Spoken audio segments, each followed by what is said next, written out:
Hello les freelancers et les freelanceuses, j'espère que vous allez bien, j'espère que vous allez très bien. Aujourd'hui, on va parler d'un sujet important et d'un sujet qui me tient à cœur puisque c'est un des sujets qui me passionne depuis pas mal d'années maintenant. On va parler d'immobilier et on va voir comment est-ce que tu peux acheter de l'immobilier quand tu es freelance.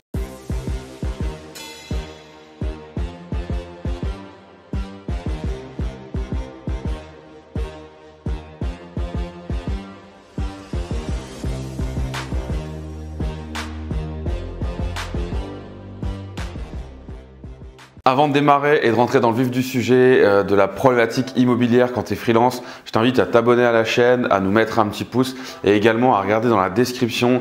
J'ai mis des liens, donc il y en a un pour le e-book si tu veux devenir freelance. Il y a énormément de contenu. J'ai écrit ce livre pour toi pour que tu puisses démarrer du bon pied. Et puis tu as également un lien pour réserver un call si tu es un peu plus avancé ou si tu as plus de questions. En tout cas, ce call est gratuit. On va pouvoir faire un état des lieux ensemble de ton activité de freelance, où tu en es, où tu veux aller et qu'est-ce qu'on peut mettre en place pour te permettre d'atteindre tes objectifs. Donc regarde juste en dessous, c'est ici que ça se passe. Alors l'immobilier, acheter de l'immobilier quand on est freelance, c'est souvent une vraie problématique, c'est souvent une galère, ou en tout cas on peut penser que c'est une galère.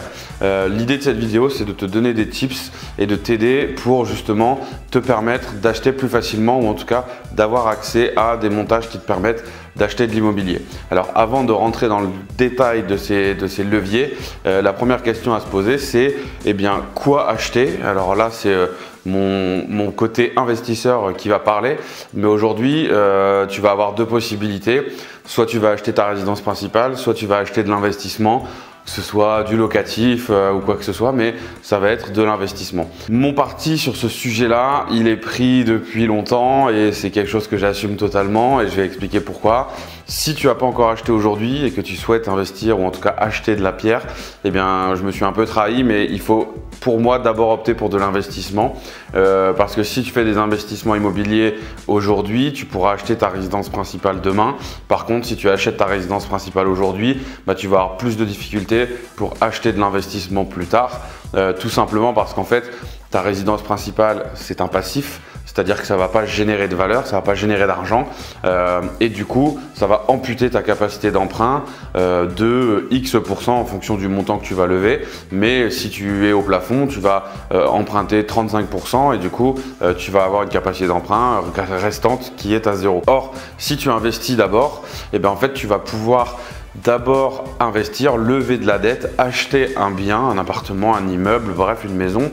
Tu vas acheter un immeuble qui va te générer des loyers, donc on n'est plus sur un passif, on est sur un actif et du coup cet actif va générer des loyers, des revenus qui fait que tu vas avoir ta capacité d'emprunt qui va être beaucoup moins impactée et ça va te permettre, grâce à ces revenus et grâce à cette capacité d'emprunt restante, de relever encore une fois près de la dette, soit pour investir dans un nouveau projet, soit pour acheter à ce moment-là ta résidence principale. Et donc si tu n'as pas encore acheté, mon conseil c'est de d'abord acheter de l'investissement et d'ensuite d'acheter ta résidence principale parce que dans l'autre sens c'est beaucoup plus compliqué. Maintenant qu'on a vu quoi acheter, on va regarder comment acheter. Alors en gros aujourd'hui tu vas avoir deux possibilités pour acheter de l'immobilier. Je fais abstraction de tout ce qui est pierre papier, SCPI, etc. On parle d'immobilier tangible, d'immobilier que tu peux toucher, que tu peux visiter. Cet immobilier là aujourd'hui tu vas avoir deux possibilités de l'acheter. Tu vas pouvoir l'acheter cash ou tu vas pouvoir l'acheter à crédit. Alors l'acheter cash c'est une possibilité. Si tu es freelance, potentiellement tu génères des revenus qui sont conséquents, donc tu vas pouvoir assez rapidement mettre de l'argent de côté et pouvoir potentiellement acheter ton bien cash. Maintenant, ça a un autre avantage, c'est que du coup, tu es totalement propriétaire, donc c'est top.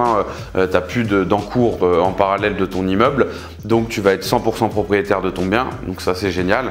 Par contre, ça a quand même deux très gros inconvénients d'acheter cash, et je déconseille d'acheter cash. Ces deux inconvénients, c'est que ça va prendre du temps, même si tu es freelance et que tu gagnes bien ta vie et que tu arrives à mettre peut-être 5, 6, 8 000 euros par mois de côté. Le prix de l'immobilier, alors ça dépend où tu te situes, mais les prix de l'immobilier sont quand même élevés. Les grandes agglomérations sont chères, donc si tu veux pouvoir lever ne serait-ce que 200 000 euros, tu te doutes bien qu'avec 8 000 euros par mois, il va te falloir quand même 2 ou 3 ans pour pouvoir mettre cette somme-là cash dans un projet immobilier. 2 ou 3 ans, c'est long et ça t'empêche peut-être de faire d'autres choses. Donc il y a ce côté de temps et il y a un autre inconvénient à acheter cash, c'est que simplement, en fait, tu vas t'asseoir sur un effet de levier, l'effet de levier du crédit, qui est hyper important. Cet effet de levier consiste en quoi? Eh bien, avec un apport de 0, 10 000 ou 20 000 euros, tu vas pouvoir lever 200 000 euros ou 300 000 euros de crédit.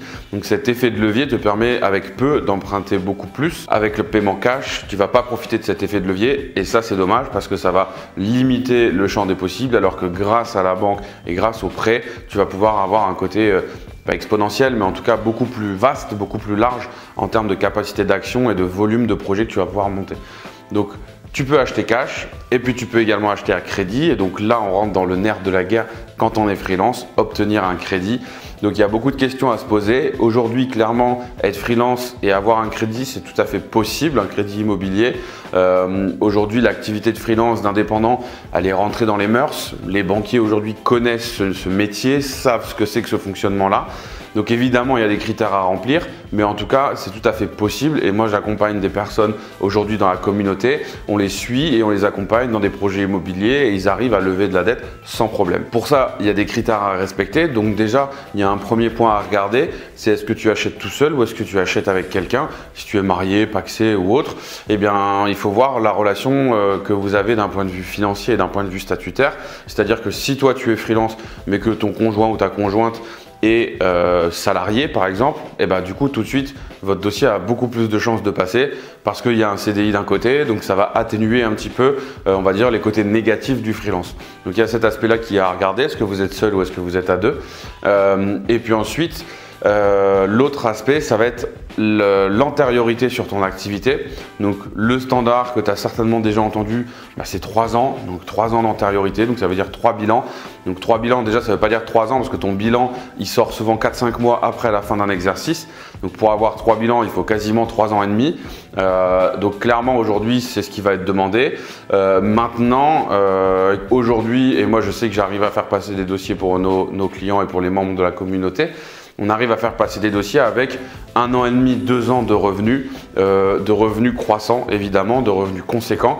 Mais si aujourd'hui tu factures 5 000 euros par mois ou 8 000 euros par mois et que ces revenus ils augmentent parce que la deuxième année tu as réussi à revaloriser ton TJM, c'est des choses qui vont te permettre de faciliter ton dossier et de montrer que voilà, tu as des revenus qui progressent, tu es dans l'informatique ou dans un domaine qui est un domaine en croissance et donc du coup ça te permet vraiment d'évoluer, de faire grossir tes revenus. Ça rassure les banques. Autre point important également dans le montage de ton dossier bancaire, c'est ton épargne. Il faut clairement que tu aies de l'épargne, de l'apport, pas forcément, parce que cette épargne, il faut la montrer. Il n'est pas dit que tu la mettes dans le projet, mais en tout cas, montrer que tu es capable d'épargner et d'avoir du cash, c'est clairement quelque chose qui va plaire également aux banquiers d'un point de vue gestion du risque. Également, si tu as des missions longues avec des clients sur 1 an, 2 ans, 3 ans, et que tu as des documents qui peuvent le montrer, soit des attestations de tes clients, soit directement sur le contrat de prestation avec ton client, n'hésite pas à ajouter ces éléments-là à ton dossier bancaire. De manière générale, il faut comprendre que ton banquier, il a une vision du risque et il a surtout une aversion au risque. C'est-à-dire qu'il veut limiter au maximum le risque qu'il va prendre dans un dossier.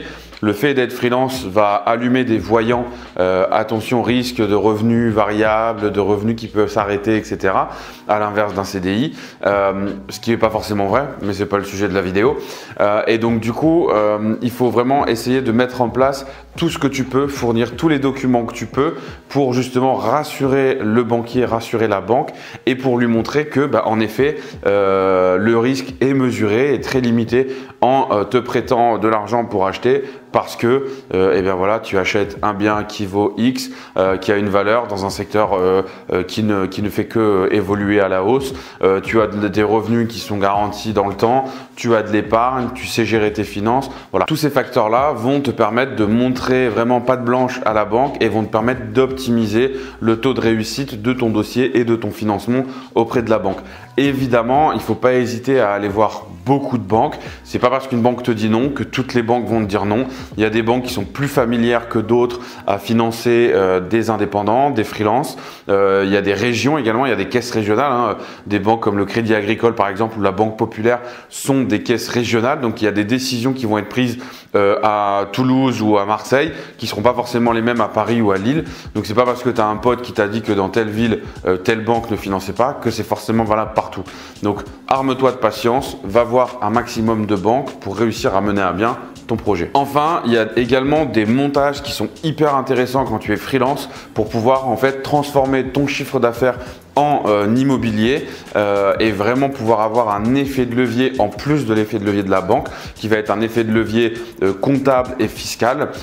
Ces techniques-là et ces méthodes, elles sont vraiment au cas par cas parce que ta situation n'est pas celle d'un autre et du coup, on ne peut pas appliquer ces fonctionnements-là et ces modèles de la même manière à tout le monde.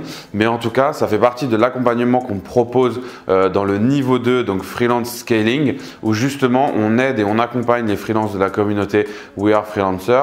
On les accompagne pour justement mettre en place ces leviers, mettre en place cette structuration d'activité et profiter de ces leviers fiscaux et comptables pour justement pouvoir transformer ton chiffre d'affaires en investissement immobilier ou dans d'autres types d'investissements.